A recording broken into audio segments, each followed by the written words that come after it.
Good evening, all my virus-fighting buddies. I hope you didn't think I'd forgot you. I know it's a little late in the evening at 9 o'clock, or is it 8 because it was daylight savings time. But I wanted to get in an episode before I went to bed of another OGGM adventure as we continue our design and exploration of this dungeon, mega dungeon idea. We have settled on the theme of a classic pyramid in the desert trope. And we're going to take that trope by turning it on the side a little and say that this is actually a time machine type scenario where this pyramid has come from a nebulous future of whatever fantasy game you're running and has somehow become back to the past, which is your current campaign present. So it's going to have a lot of future stuff as well as some classic Egyptian themed tropes. Now, as we've said before, when we're doing with this is we're doing the rule of 5 and the rule of 3. So the rule of 3, 3 ways in, rule of 5, each section or each encounter or each little theme is divided by the rule of 5, that every adventure basically is broken down to 5 things, and you can build a 5-room dungeon and tell a story with 5 rooms or 5 things, or the 3 to 5 things you want to happen per session, however you want to interpret it. Now, another thing we want to talk about is factions and flow and how. Why does this thing always look crooked no matter what I do? I feel like I'm a Batman villain with this. Like, you see? I mean, is it only on my end? Does anybody else see this crookedness? Anyways, who cares? I give up.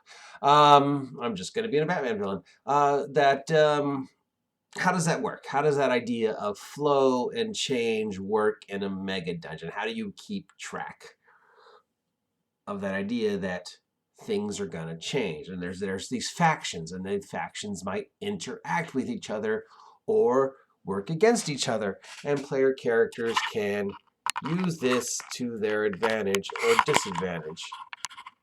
Yeah, I get it. It's never going to be sister. Okay, whatever. It just is what it is. So how do we keep track of that? So let's take an example, what we've already come up with for our first encounter in one of our entrances, and the theme of Area 1. And Area 1 is our classic pyramid trope. So whether by design of the people in the future or whether by design of the people in your D&D present, this is the closest we're going to get to a classic Egyptian themed D&D type pyramid area, section 1. So we're going to have the hidden pyramid entrance, we're going to have a false tomb, a real tomb, all the things you would expect in a classic cliche Egyptian themed zone. Your main faction is going to be mummies and snake people and servants of Set, or whatever you want to call your snake guy. So, okay.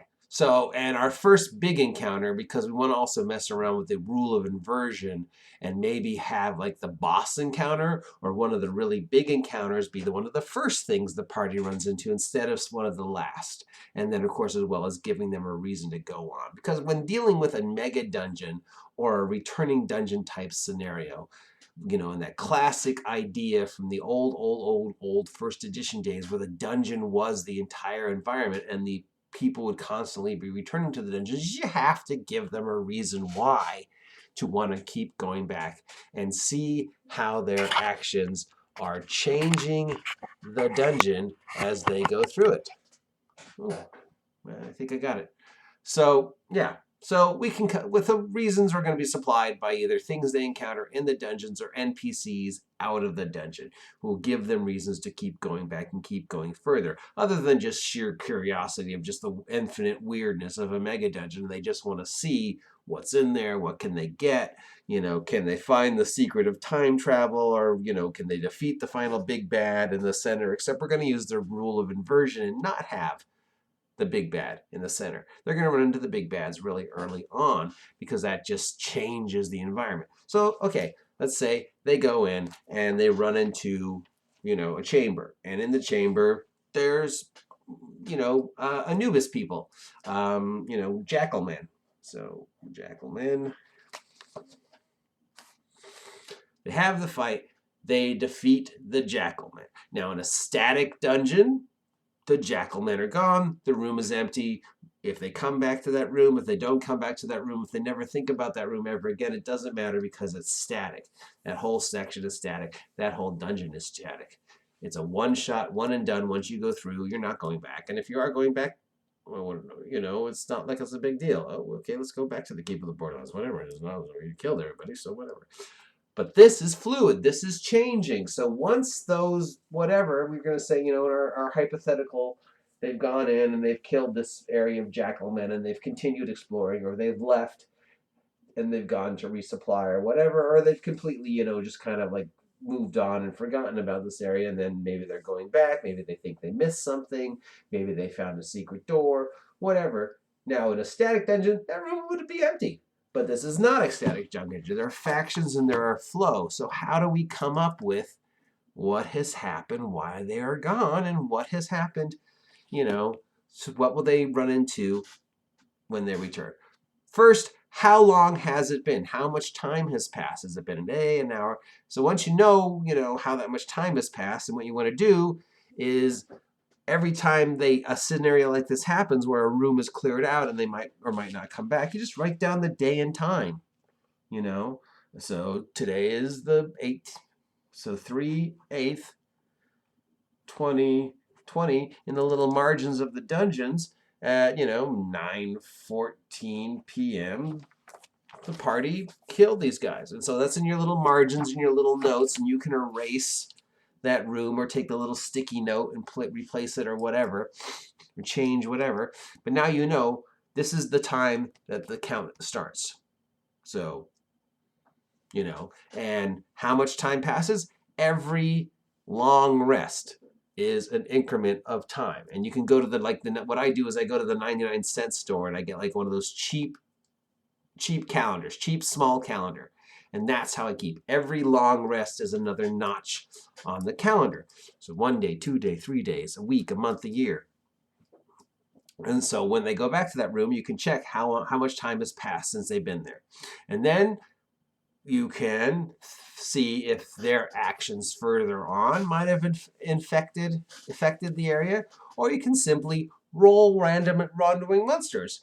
And then you roll on your wandering monster table, and you roll, I don't know, elementals. Why not? Because elementals are in pyramids, or robot, or whatever, because this is a time machine. So, but we're going to stick with just a classic, and we're going to say an earth elemental.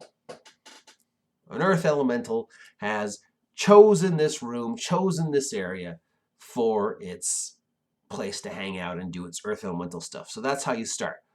The amount of time has passed, an earth elemental has come in, or whatever you rolled, and then you just start building with that. Okay, how long has the earth elemental been there? What is the earth elemental doing? Is he expanding? Is he building a little earth elemental colony? Is he, maybe he set up a little earth elemental area to worship the elemental lords, because we all know the primal chaotic elemental lords from Temple of Elemental Evil are still out there somewhere and have never really been dealt with. Or maybe he's just doing his elemental thing and he's just, eating some rocks and hanging out, and we don't know. It's up to you how, what he's doing.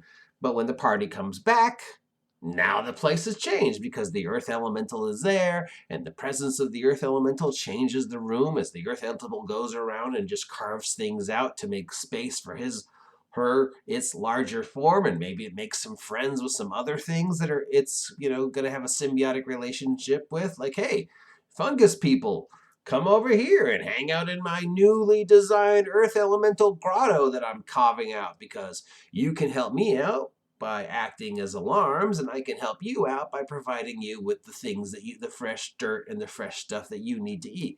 So now there's this environment that's building up. So when the players go back, they see that what used to be the chamber of the jackal-headed lords guarding the statue of Set, and that's what they think they're going to get. Well, 2 weeks have passed. This earth elemental has moved in. It's made some friends, and now it's this whole earth elemental grotto. And that's how you establish the flow, by just keeping track of how much time has passed and wandering monsters. And then coming up with stuff that the Wandering Monster is doing, and it can be as outrageous at the top of your head because this is a mega dungeon. And one of the great things about mega dungeons is it doesn't have to make sense. So let's work on our theme by coming up with our 5 main factions who are going to drive the flow, drive the story of our time travel pyramid. And area number 1 is going to be our classic D&D pyramid Egyptian stuff. So we're going to have mummies and snake people and jackal people. And we'll have a few, Indiana Jones style traps, like, you got to jump across these pillars and, or whatever. Now, how are these guys related to our time travel theme? Did they come with the time travel machine when it came back to D&D present, or did they move in? Well, we're going to say they moved in. That when people came to this area and saw a pyramid, not realizing what it was, they chose to make the pyramid the home to where they buried their god king without realizing what else was in there and how these nanites were going to affect the things that they buried in there. So the mummies are animated by the nanite colonies. The snake people and the jackal people are just the typical types of things that are going to show up. And when you're dealing with a temple dedicated to Anubis and a temple dedicated to Set and a great ancient mummy evil that's been buried here and now it's being enhanced by the nanites that just run through this whole thing. And basically we're going to have Mumra from Thundercats. We're going to have this technologically advanced sort of cybernetic mummy as our big bad. And to go with the rule of inversion, we're going to have them run into Mumra relatively quickly in section 1 of the dungeon. So Mumra is our big bad.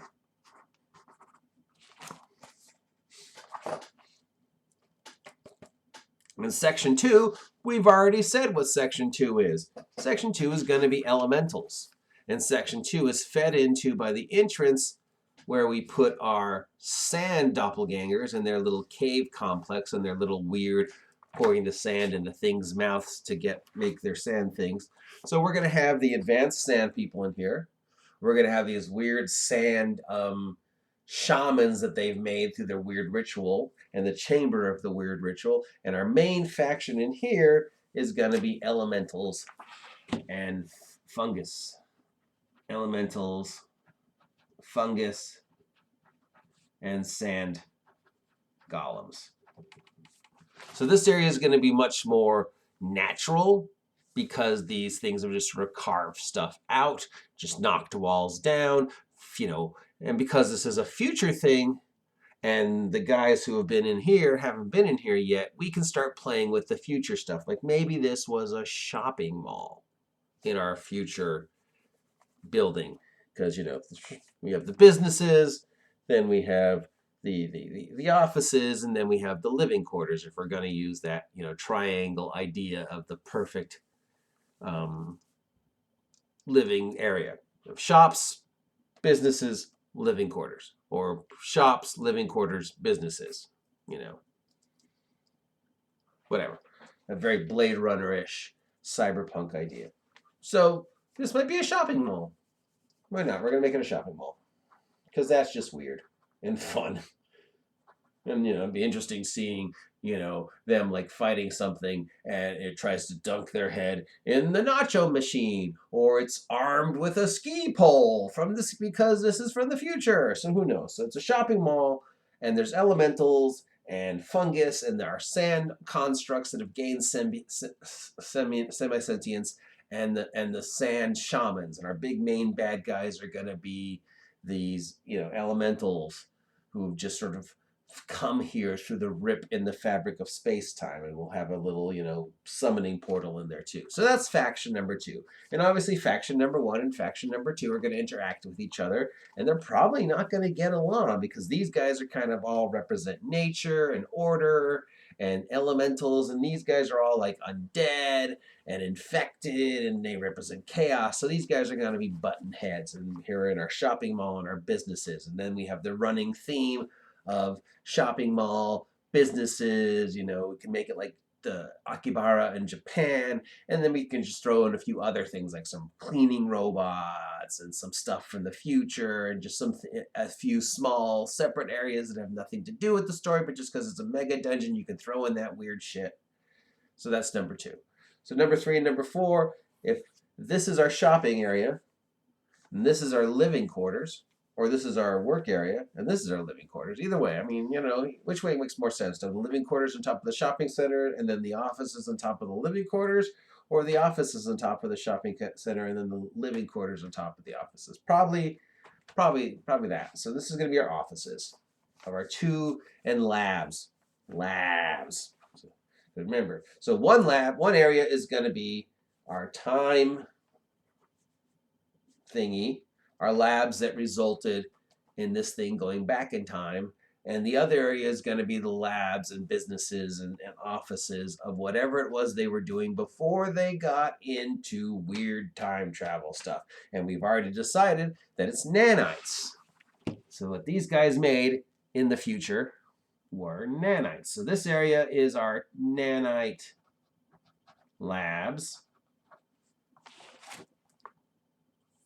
And our time lab. We've also said from last time that if they're brave enough to go up the outside to get to entrance number 3 and deal with these giant scarabs that have infested the sides of our temple, and maybe, like we said, there's like a small little band of, like, you know, bandits that have, you know, moved up here and are trying to get in a secret 4th way. But if they're brave enough to face this and go through this, we've already said that this gets them to the juicy middle a lot quicker than going this way. And the juicy middle, of course, when any dungeon is where you're going to have your big treasures, your big encounters, your big mind fucks. And of course, our big mind fuck is time travel. So this is where our portal will be, or the engine that is powering this, and what will the player characters do that might change the time thing. They could send this thing back to the future from where it came from. They could send it further back in the past. They could be like all Kroll and anchor it from reality, and every day it appears in a new place in a new time. And then, oh my God, I mean, things like an uncontrollable TARDIS, and they're like, oh my God, where are we now? Okay, so we have our nanite labs, which is what this company started with. Nanites and robots and, you know, pyramid technologies, and, you know, creating these weird nanochemical things that are animating all this shit down here. And then that's probably going to be a bigger area. And our faction in here is going to be basically golems and maybe some weird cult of scientists and people who have been infected by the nanites and become sort of another type of like nano-infused undead, you know. And then on our other side will be the guys, you know, the time thing. And this will be a lot more like weird time shit. We can just throw in any kind of weird crap we want. Want to throw in some World War II soldiers? Why not? Want to throw a crack clown with a chainsaw? Why not? Want to throw in the Thundercats so they can go down and fight Mumra on the level down below? Why not? Because this is the time heart. This is our juicy middle. This is where the big treasure, big encounters, and because of the rule inversion, they're going to run into those big encounters like right off the bat and get the big rewards. So our time villains and our mastermind is in here too. The guy, you know, the head honcho of Pyramid Tech who orchestrated this weird time experiment. He's gonna be in here, and he's probably turned into some, you know, gigantic floating brain, you know, like Modak type of thing, where he's like just, you know, just all supported by cybernetics and ancient magic, and he's just this giant brain, and he's you have done exactly what I expected you to. Bring me another sandwich, kind of thing. So yeah. Now these guys, they're gonna work together, but scientists, being notably antisocial and kind of egotistical, that it could easily twist one side to the other. So these are the factions that the quickest faction you're going to get to maybe be on your side and help you out, and the quickest two factions you could turn on each other if you wanted to. Now, these guys are not going to get along. They're going to be fighting against each other already. So that's just something whether you can use to your advantage or be stuck in the middle of a fight between undead and elementals. And you're like, well, great, there's a lich on one side and a gigantic elemental dragon on the other, and I'm dead. But up here, it's like, oh, these guys are getting along because we're scientists and we want to figure out. But no, secretly, they're jealous of each other, and you can play them across each other and you'd be like, hey, I saw Susie in accounting, and she was just like, that kind of shit. And then up here, Area 5, our living quarters is where our scientists and all our business people lived when they weren't doing wacky science stuff or selling nachos. So this area is going to be relatively peaceful. It's the quickest to get to, and it's the smallest. So these could be, and it's the hardest to get to. So once we could make this like really easy encounters. And the big bad could just be like a robot butler that's gone insane. But this area could be all like low, because it's housing, so it's just a lot of apartments and maybe a park. And maybe the park's overgrown and there's some wild, weird, mutated plant shades of Expedition to the Barrier Peaks crap going on. You could do an homage to Expedition to the Barrier Peaks up here, surrounded by these apartments and, the descendants of the people who first came here, and maybe they're all like more locked out or whatever. And they're, but silly. So you have your factions, you have your flow, you have your story, you have your list of wandering monsters, you have your calendar. So you know that if something happens to change this, how much time has passed, what could wander in and change this, what would that do? And that gives you your general outline. So you know what's in each section, you know who the main bad guys are, you know that we're going to deal with inversion. So the first thing they're going to run into really early on is going to be the big bad, and the rest of it is just going to be littler encounters and moving through and trying to figure out the mystery of this place, their goals, coming here, returning here, the rewards for coming here, the rewards for returning here, the rewards of, leveling up in this place, and the stories it's going to tell are all part of that flow. And that goes into the individual design of each area, which we will get into in our next episode, because this has already gone almost 25 minutes, and you probably want to get tired of listening to me talk, and I know I'm tired of talking to you. So next episode, we will start designing the areas and the ideas and the themes and the iconic things that they're going to see. But for now, I'll talk to you later, losers.